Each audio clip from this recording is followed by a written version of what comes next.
I unlocked all of the achievements in Dark Souls 3, and here's how I did it. My plan was to complete 3 playthroughs because there are 3 achievements linked to each ending. Plus, certain rings and miracles are only available in New Game Plus and New Game Plus Plus for their respective achievements. During playthrough 1, I'll unlock the Usurpation of Fire ending because it is the most involved in terms of NPC questlines and overall coverage of the game. I want to see everything. I'll be fully exploring all areas of the game, killing all of the bosses, finding all of the gestures, covenants, and all available rings and miracles. This is the playthrough where I'll be grinding and farming the covenant items as well, which, for anyone that has done this, knows my pain. I started a new game, named my character, chose my burial gift, and started on my task. In Dark Souls 3, the world is on the brink of ruin as the fire sustaining it fades. You play as the Ashen One, an unkindled and kind of undead unworthy to ascend to become a Lord of Cinder. Lords of Cinder are those who once linked the first flame, burning themselves to prolong the Age of Fire. You're awakened by the tolling of a bell that rings when the first flame is in danger of fading. Your goal is to find and return the 5 Lords of Cinder to their thrones at Firelink Shrine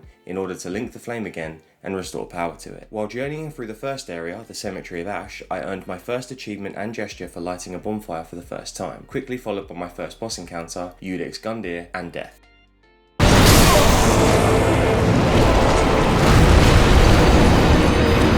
Iudex Gundyr has been corrupted by the Abyss and spends eternity testing Unkindled to see if they are worthy to link the flame. I defeated him and earned 2 more achievements, one for defeating the boss and one for becoming embered for the first time. After defeating Iudex Gundyr, I discovered Firelink Shrine. This is the main hub of the game, where I will level up with the Firekeeper and speak with other NPCs. Speaking with Blacksmith Andre here earned me the Hurrah gesture. In the High Wall of Lothric, I free Grey Rat of the Undead Settlement from his cell. He goes back to Firelink Shrine and we get a ring from him and a gesture later. Inside the cathedral, I spoke to Emma, High Priestess of Lothric Castle. She presents me with the small Lothric banner, which is an item that grants passage to the Undead Settlement. I then unlock the achievement for discovering the Way of Blue Covenant. After speaking with Emma, I went on to defeat Vort of the Boreal Valley. Vort is a man-turned-beast creature who guards the main gate at the Wall of Lothric. Below the foot of the High Wall bonfire, I found Yoel of Londor and recruited him to Firelink Shrine. Yoel is key to achieving the Usurpation of Fire ending. He can draw out True Strength, which is a free level up in exchange for a Dark Sigil. Dark Sigils are passive items that sit in your inventory. Each time you die, it increases your hollowing. As far as I'm aware, this does nothing other than change your appearance to be more shriveled and decayed. I need to draw out True Strength 5 times, which is the maximum, and I need 8 Dark Sigils in total to unlock the Usurpation of Fire ending. With Yoel back at Firelink, I returned and spoke to Grey Rat to start his questline, and then to Yoel again for the Beckon gesture. Back at the Undead Settlement, I found a Warrior of Sunlight medal to discover the Warrior of Sunlight Covenant and unlock the achievement for doing so. Then, I jumped into a cage on a creature's back to be transported to another area. This is where I spoke to Holy Knight Hodrick and discovered the Moundmaker's Covenant. Later on, I found Sigward of Katarina and started his questline. I helped him fight the Fire Demon and then got the Toast and Sleep gestures. Towards the end of the Undead Settlement, I defeated the Cursed Rotted Greatwood by bursting its pus sacks and got the Transposing Kiln. This is required to forge boss soul weapons and miracles. In the Road of Sacrifices, I met Anri of Astoria and their companion Horus the Hushed. Anri's quest is crucial to the Usurpation of Fire ending. She, like us, is unkindled and in search of the Lords of Cinder. After speaking with them both, I unlocked the achievement for discovering the Blue Sentinel's Covenant. Then, an NPC called Yellowfinger Hazel invaded and I died, which was followed by my first skill check of the game, the Giant Crab.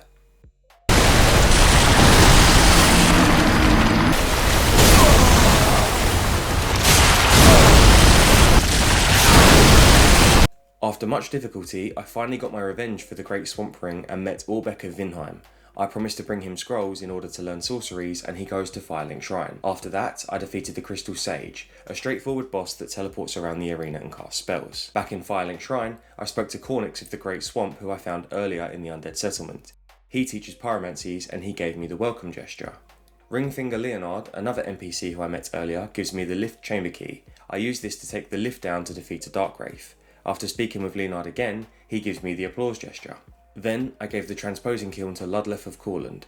This allows me to trade boss souls for weapons, rings and spells. Even though it isn't required, I transpose the Crystal Sage's soul for the Crystal Sage's rapier. This will increase item discovery and help with farming Covenant items. But we'll talk about that later. Speaking of item discovery, I got the Symbol of Avarice from a Mimic. This is a headwear item that increases item discovery, but drains health over time. Again, I'll use this when farming Covenant items in hopes of speeding up the process. In the Cathedral of the Deep, I defeated a Deep Accursed for Aldrich's Sapphire Ring, and then got tricked by Patches, who was wearing Sigward's armour, into crossing a bridge which lowers down into giants. Luckily, I had already cleared the area, so proceeded to defeat the Deacons of the Deep. The Deacons of the Deep is a gathering of deacons. Throughout the fight, one of the deacons glows red, and defeating it deals damage to the overall boss's health bar. Once enough deacons have been defeated, Archdeacon Royce reveals himself and can be dealt with without too much trouble. I returned to Firelink Shrine and spoke to Henri again to progress their questline as well as my ending. Yellowfinger Hazel invaded again in Farron Keep and I got my revenge. Then I found the old wolf Farron, the leader of the watchdogs of Farron Covenant, who taught me the Legion etiquette gesture. In Firelink Shrine, Sirius of the Sunless Realms teaches me the Dark Moon loyalty gesture, and I request Gael of Londor to draw out true strength. I receive 5 Dark Sigils from him as a result. I need all of the Dark Sigils to unlock the Usurpation of Fire ending. This is important now because I need to have done this 5 times before defeating the Abyss Watchers. Doing this will cause the door to the Catacombs to open, but also kills Gael. After this, I caught up with Patches again in the Cathedral of the Deep, learned the Prostration gesture, and purchased the Katarina armour set for Sigurd later on. Then I spoke to Rosaria, Mother of Rebirth, for the Rosaria's Fingers Covenant achievement. Patches tricked me again at Firelink Shrine, but he eventually became a vendor, and I gave Sigurd, who was stuck in a well, his armour back for the Rejoice gesture. I killed a stray demon for its soul. This is needed for a miracle and a ring, so I'll need to kill it again in New Game Plus as well. And back at Firelink Shrine, Gael is now dead, and I meet Yuria of Londor, who thanks me for redeeming his soul and teaches me the dignified bow gesture. Yuria is also guiding Henri through their journey and plans for them to marry us. At the end of Farron Keep, I encountered my first Lord of Cinder, the Abyss Watchers. They are known for combating the Abyss wherever it may break out. By the time we find them, they have gone mad from exposure to the Abyss and are fighting each other. During the first phase, you start by fighting a lone Abyss Watcher, but as the battle progresses, more Abyss Watchers wake up and join in. They attack you as well as each other. Once the main Watcher has been defeated, it absorbs power from the corpses in the arena and the second phase starts. This time the Watcher's sword deals fire damage and leaves trails on the floor. Defeating the Abyss Watcher gets me my first Cinder of a Lord. In the Catacombs of Carthus I found Henri. They were looking for Horus as they got separated. I told them I hadn't seen Horus and carried on until I got invaded by Nightslayer Sorig, earning the My Thanks gesture as a reward. I got my revenge on Nightslayer Sorig for the Nightslayer's ring and killed another fire demon for its soul. Travelling through the Smouldering Lake, I was confronted by Horus, who had become hollowed and attacked me, leaving me no other choice but to fight back. At the end of the Catacombs of Carthus, I interacted with the chalice that transported me to the Abyss to face High Lord Wolnir. This is a giant skeleton that is easily beaten by destroying his bracelets. Breaking all 3 causes Wolnir to fall into the Abyss and die. After defeating High Lord Wolnir and returning to the Smouldering Lake, I used the catapult to kill the Carthus Sandworm for the Lightning Strike miracle and found a chamber housing the old Demon King. This is a relatively straightforward boss and defeating it wasn't a challenge. Back in Firelink Shrine, I spoke to Patches again for the Patches Squat gesture and got the Farron ring from Hawkwood. At the Church of Yorshka bonfire, I caught up with Henri again, who didn't know that I had killed Horus. They gave me the Ring of the Evil Eye and the Quiet Resolve gesture, and then I woke up Sigurd again for the Emit Force miracle. In a cathedral at the end of Irithyll of the Boreal Valley, I fought Pontiff Sullivan, a sorcerer who infused 2 great swords with dark elemental magic and summons phantoms to attack you. After defeating Sullivan, I progressed to the Profane Capital and learned the Stretch Out gesture from Laddersmith Gilligan's corpse. My second Lord of Cinder, Yorm the Giant, was the first boss that gave me some trouble. At some point in his story, Yorm befriended Sigurd of Katarina, gifting him a Storm Ruler sword. Sigurd promised to end Yorm's suffering if he ever came back to life after becoming a Lord of Cinder. This is why he appears in the cinematic before the boss fight for the first time. The idea for this boss is to rush to the back of the boss room and pick up the Storm Ruler weapon, which does massive damage to him. The issue I had was finding the time to charge the weapon's skill, as Yorm would swing at me and I'd have to restart the charge again.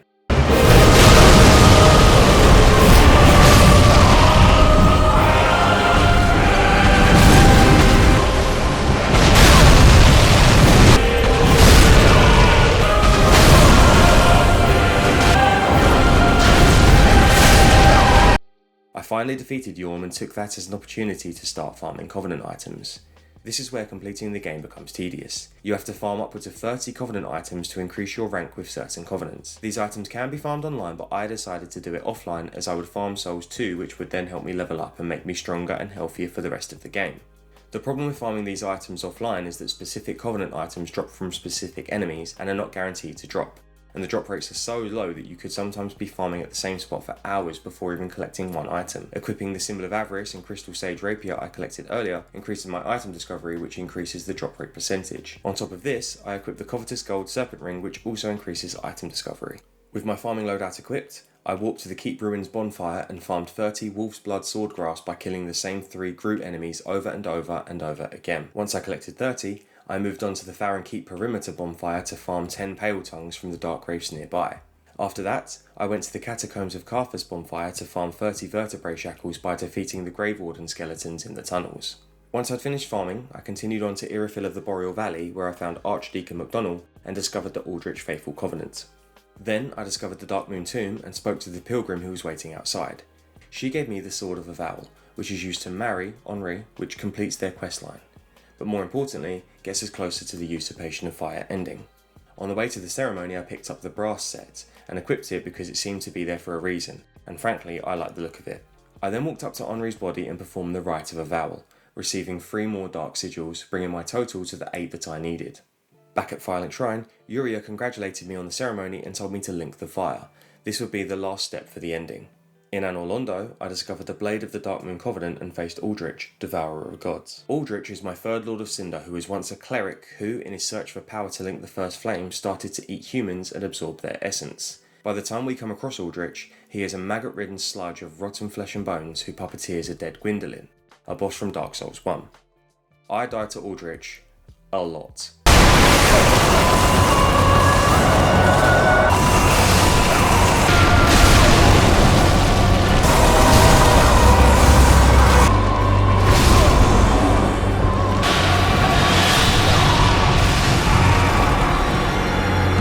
It was about here I decided enough was enough, and I switched my loadout to the Sellsword Twin Blades and defeated Aldrich first time. At his bonfire, I farmed the nearby Devouts of the Deep for 10 human dregs. After farming those Covenant items, I got teleported to the Cathedral in the High Wall of Lothric and fought the Dancer of the Boreal Valley. The Dancer was sent to guard the Cathedral as well as High Priestess Emma, who is now dead. Defeating her gives me access to the Consumed King's Garden. The Consumed King's Garden is home to Oserios, the Consumed King. Oserios is an old, decaying dragon. He is the former king of Lothric and father to the twin princes, the final of the 5 Lords of Cinder who will fight later on. Oserios was driven to insanity, turned himself into an imperfect and distorted pale dragon who fathered a child he could not see. He attacks us to defend his child, and during the fight disposes of the baby and becomes more aggressive. After defeating Oserios, behind his boss room, I reach the Untended Graves. This is a hidden optional area that is an alternate version of the Cemetery of Ash, the game's starting area, but shrouded in total darkness. We're here for a few things. First, to defeat Champion Gundyr, who is a different version of the game's first boss. Then, to pick up the Coiled Sword Fragment. This is essentially an unlimited homeward bone which I will primarily use when farming the last few Covenant items to walk back to the bonfire last rested at to save some time on running back. While here I purchased the Priestess Ring from the Shrine Handmaid and finally collected the Eyes of the Firekeeper. I will give these to the Firekeeper on my second playthrough for the End of Fire ending and achievement. On returning to regular Firelink Shrine, I reinforced the Sellsword Twin Blades to +10, which is the highest level, for the Supreme Weapon Reinforcement achievement, before continuing on to Lothric Castle. Here, I prayed at the Altar of Sunlight for the Praise the Sun gesture, and then defeated the Dragon Slayer armour. The Dragon Slayer armour is what remains of an ancient warrior of Lothric. It guards the entrance to the Grand Archives. Back at Firelink Shrine, I purchased all of Irina of Karim's miracles, and then it was time for farming again. At the Anor Londo bonfire, I farmed the Silver Knights for 30 Proof of Concords kept, and then farmed a Lothric Knight for 30 Sunlight medals at the Lothric Castle bonfire. In between farming for Proof of Concords kept and Sunlight medals, I managed to accidentally sell my Grass Crest Shield to the Shrine Handmaid in Firelink Shrine. After hours of farming Covenant items and grinding millions of souls, it was nearly time to finish my very first playthrough of Dark Souls 3. But we still had a few things to do before that. I headed back to Firelink Shrine and purchased all of Vorbeck's sorceries. This rewarded me the Silent Ally gesture and the Slumbering Dragon Crest ring. Then I used my final Estus shard to fully upgrade my Estus flask with Andre for the ultimate Estus achievement, and burned my final Undead Bone shard to fully upgrade the Shrine Bonfire for the ultimate Bonfire achievement. At the top of Lothric Castle I encountered the Twin Princes, a pair of bosses and the final of the 5 Lords of Cinder. Lorien and Lothric are the sons of Oserios, who we defeated earlier. Lothric, the younger prince, was born sickly and frail but was destined to become a Lord of Cinder. When the royal family realised that he would never improve from his condition, they bound the souls of the two princes together with a curse. This curse crippled Lorien, leaving both princes unable and unwilling to fulfil their destiny of kindling the first flame. So they retreated to their chamber to wait for the end of the world. The prince's decision is what led to the bells at the beginning of the game to ring, awakening the Lords of Cinders of the past and the unkindled, me, to hunt them down and bring their cinders back to Firelink Shrine. The battle begins against Lorien alone, who crawls from the shadows. Once he has been beaten, Lothric revives his brother and joins him, climbing on his back. In this phase, each brother has their own health bar, but because Lothric is the Lord of Cinder, the objective is to defeat him.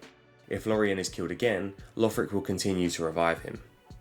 Once Lothric has been defeated, Lorien falls too, but before I could link the flame and finish the playthrough, we had one more area to get through.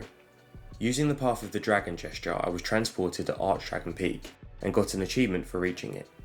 Navigating Archdragon Peak, I was greeted by the Ancient Wyvern, a gimmick boss who I defeated easily.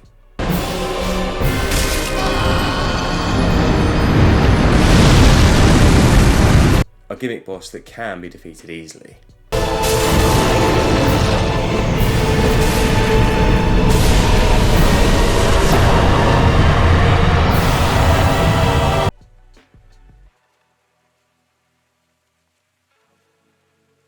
Continuing on, I used the Path of the Dragon gesture again to get the Calamity Ring and went on to face the Nameless King. The Nameless King in Dark Souls lore was worshipped by humans as the god of war and creator of the Warrior of Sunlight Covenant. The fight begins against the Nameless King and his mount, the King of the Storm. Once enough damage has been done to the mount, the Nameless King dismounts and absorbs its strength before facing us one-on-one. I defeated the Nameless King, but before taking on the final boss, it was time to cash in my Covenant items for rings, weapons and spells I'll probably never use, but require for achievements. I traded 30 Sunlight medals at the Altar of Sunlight for the Sacred Oath and Great Lightning Spear miracles, kneeled before Company Captain Yorshka and traded 30 Proof of Concord Kept for the Dark Moon Ring and Dark Moon Blade miracle, prayed to Archdeacon MacDonald and traded 10 Human Dregs for the Great Deep Soul miracle, and finally, prayed at the Sacrificial Altar in the Undead Settlement and traded 30 Vertebrae Shackles for the Warmth Pyromancy. Then it was time for some housekeeping in Firelink Shrine. I finished Grey Rat's questline for the Curl Up gesture and traded with Pickle Pea Pumper Rum for the Call Over gesture, which unlocked the Master of Expression achievement for learning all the gestures. Pickle Pea, Pickle Pea, Pickle Pea. I spoke to all of the NPCs to clean up and purchased all of the remaining miracles, sorceries, pyromancies and rings available for this playthrough. Then I infused 10 short swords with one of each gem for the Master of Infusion achievement. And that was it. I was ready to link the flame and get my first ending. I put all of the Lords of Cinders on their thrones and was transported to the Kiln of the First Flame. The Soul of Cinder is the final boss of Dark Souls 3. It is the manifestation of the souls of all of those who have linked themselves to the First Flame through history. It exists as the flame's last defense, protecting it from anyone attempting to link it again. I defeated the Soul of Cinder and linked the flame for the Usurpation of Fire ending and achievement. In this ending, we control the power of the flame within ourselves and become the new Lord of Hollows. After linking the flame, you are given the option to start a new journey in New Game Plus. I chose to return to Firelink Shrine where I transposed more souls for miracles for the Master of Miracles achievement. Before moving on to playthrough 2, I played through both DLCs, Ashes of Ariandel and The Ring City. There are no achievements for either of those DLCs, but I wanted to play through them anyway for the lore, challenge and rewards. I returned to the main game with new rings, armour and weapons that I would use in subsequent playthroughs. Ashes of Ariandel is the first of 2 DLCs for Dark Souls 3. To start the DLC, you have to interact with Slave Knight Gael at the Cleansing Chapel bonfire in the Cathedral of the Deep. He asks you to show Ariandel fire as rot has spread like a plague. He asks you to touch a scrap of a painting, which transports you to the painted world of Ariandel, a cold and snow-coated landscape filled with deadly enemies. Once you enter the painted world, you'll be in a cave. In the cave is a Corvian, who tells you more about where you are. Exiting the cave, I came across my first bonfire and started to make my way through the snowfield. I triggered an avalanche and continued through the forest only to encounter a giant wolf. Twice.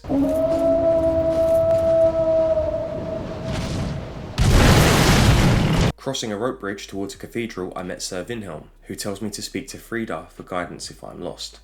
Inside the cathedral, I speak with Friede, who tells me to leave the painting and return to the outside world. In this room was a ladder to an attic. In the attic was lots of parchment, frames and an unfinished painting. Back outside, I broke the rope bridge and climbed the remains as a ladder down into the depths of the painting. descending routes until I accessed the frozen lake and was greeted by my old friends, the giant crabs. Moving towards a large structure, the champion's grave tender emerged and attacked with some wolves. At half health, he summoned the champion's great wolf. Once both were defeated, I headed back to the rope bridge bonfire and made my way to the Corvian settlement and was introduced to a Corvian knight. You fight a few of these throughout the DLC, and they are no joke. Further into the settlement, I spoke with a friendly Corvian settler. He tells me that Friede is lying and that she has fooled the father. He tasked me with showing the lady the flame. I made my way through the Corvian settlement and was confronted by an angry Sir Vinhelm at the library. Defeating him drops the contraption key, which conveniently can be used in a slot at the back of the library. Using the contraption key opens a staircase and reveals the painter, who is supposed to be working in the attic above Friede. This explains all of the materials in the attic above Friede earlier. After freeing the painter, I made my way through the snowy mountain pass and headed inside the cave to enter the basement of the chapel. Inside the rotting basement were fly creatures. I'd encountered some of these throughout the DLC already, feeding on the spreading rot in various locations in the world. If you take anything away from this video, it's to remember to bring a torch into this area because flies can leave maggots, which can cause massive bleed damage over time.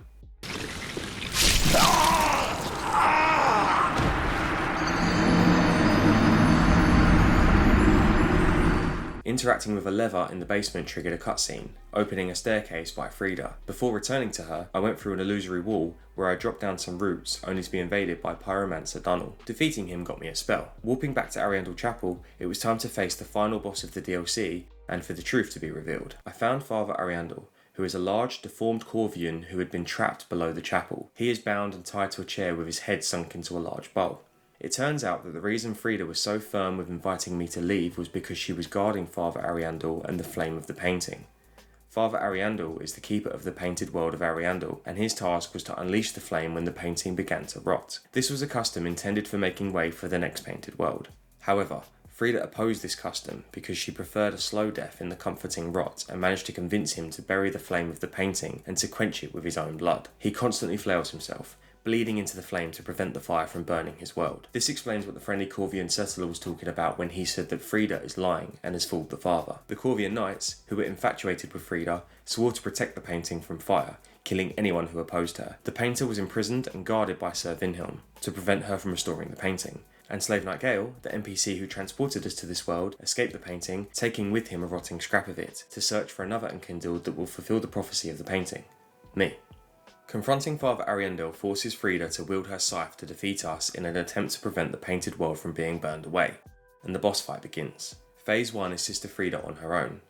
When Friede is defeated, Father Ariandel becomes enraged and sparks the flame in a desperate attempt to revive her. Phase 2 is Father Ariandel and Friede together. When Friede is defeated a second time, she rises again due to her inner dark flame. Phase 3 is Black Flame Friede. While Phase 1 and 2 were manageable, Phase 3 is where it all went wrong. Return from whence thou camest. Ashen one.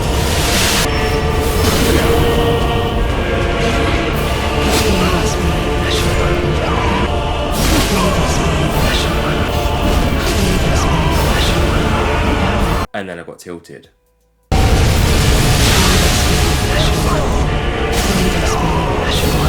Return from whence thou camest. Return from whence thou camest. Return from whence thou camest. Return from whence thou camest. Return from whence thou camest.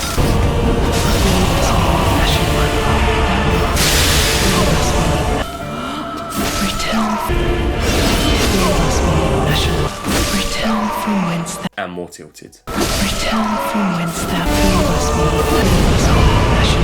Return from whence return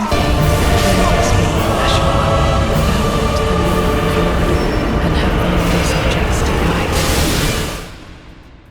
After a break and some googling, I learned that I could bring Slave Knight Gael into the arena as a summon who helps out during the second phase, and, after a couple more attempts, I finally defeated Black Flame Friede.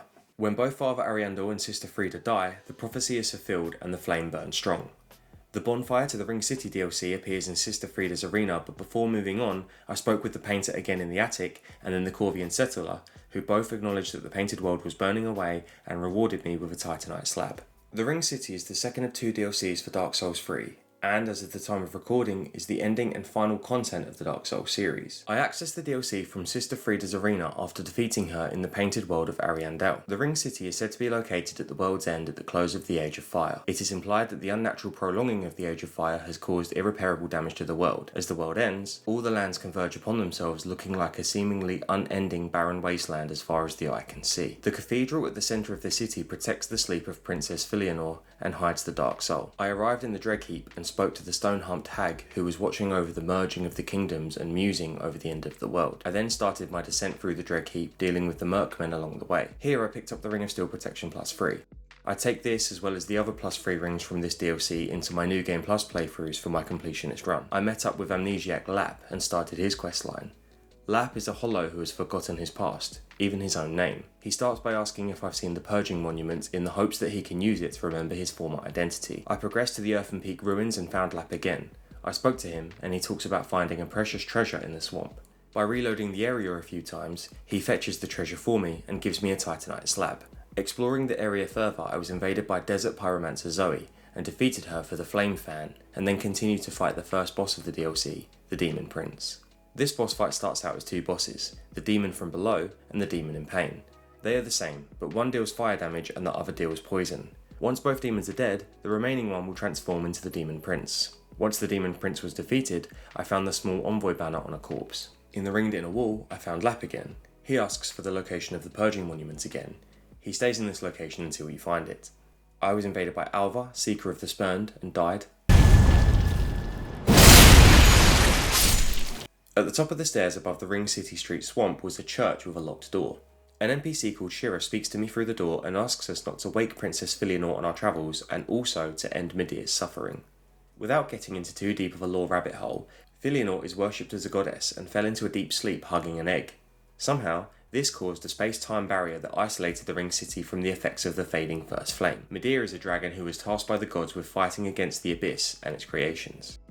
Midir is immortal, and this enables him to perform his duties without end. Over time, the Dark has begun to corrupt him, and Shira fears the consequences if he is lost completely. This is why she tasks us with slaying him before he is fully consumed by the Abyss. I accepted the task just in time, as I was ambushed in the doorframe.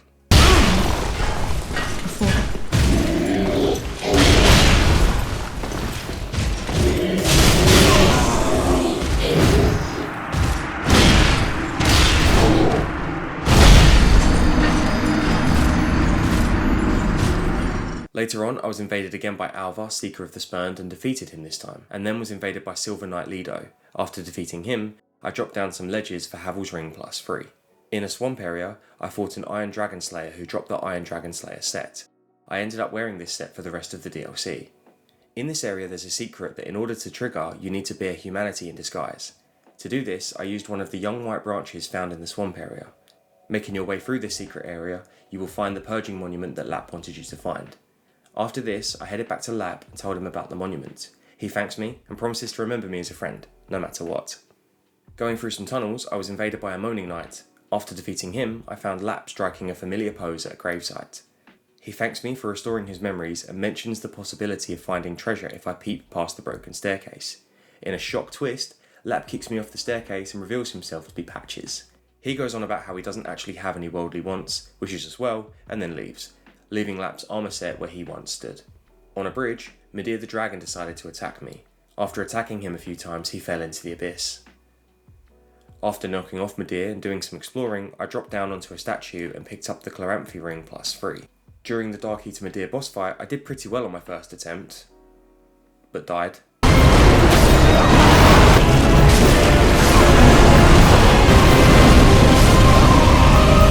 After defeating Midir, I returned to Shira at the door of the church for a Titanite slab. Then I spoke with Judicator Argo, who warned me not to enter the Church of Filianore and summoned another boss, Halflight Spear of the Church, to prevent me from disturbing Filianore's slumber.